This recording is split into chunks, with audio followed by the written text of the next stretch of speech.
नमस्कार, म ध्यानबहादुर राई फेरि पनि आज यो गाथाको दोस्रो अङ्क लिएर आएको छु। मैले यो गाथा भनेर जुन युट्युबको कार्यक्रम सञ्चालन गर्दैछु, यो मैले अहिलेसम्मको भोगेको भोगाइहरूको एउटा हिस्सा हो भनेर सम्झनुहोस्। म आजसम्म लगभग 20वटा देशहरू घुमेँ,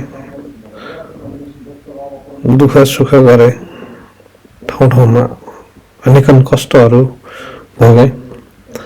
ती भोगाइहरू कसैको लागि उपयोगी हुन्छ कि भन्ने हेतुले यो कार्यक्रम मैले बनाउँदै गरेको हो। यसपटक म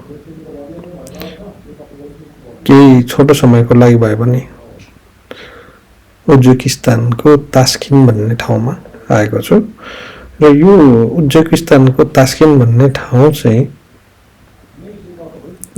सम्भवतः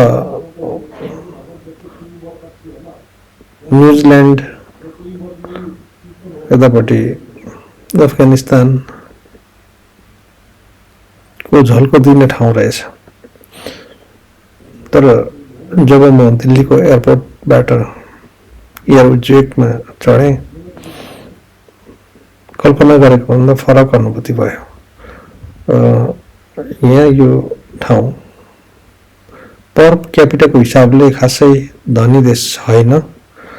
यहाँको मान्छेहरू धेरै रसिया, युक्रेन लगायत युरोप देशहरूमा काम गर्न जाँदा रहेछन्।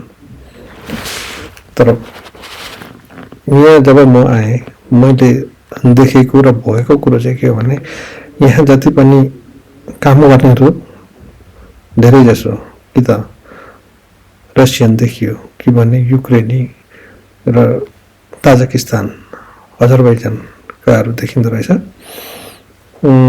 तास्किनको भित्री सडकहरूमा प्राय गरेर भारतीयहरूले रेस्टुरेन्ट सञ्चालन गरेको देखिन्छ र केही पाकिस्तानीहरू र अन्य देशका यहाँका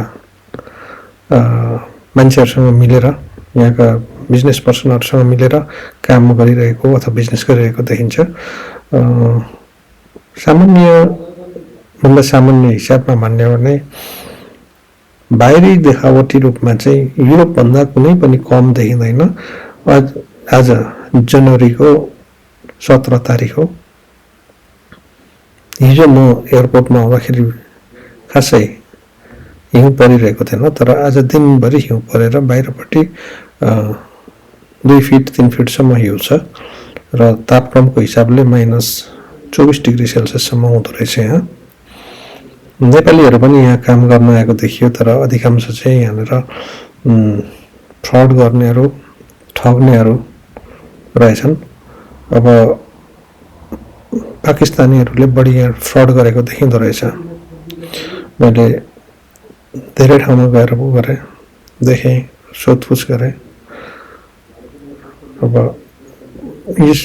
यसको विस्तृत जानकारी चाहिँ मैले अर्को एपिसोडमा लिएर आउनेछु र अन्य देशहरू पनि कसरी बिजनेस हुन्छ, कसरी म्यान पावरको बिजनेस गर्दा रहेछन् भन्ने कुराहरू म तपाईँहरूलाई भन्दै नै छु। आजलाई यति नै, धन्यवाद।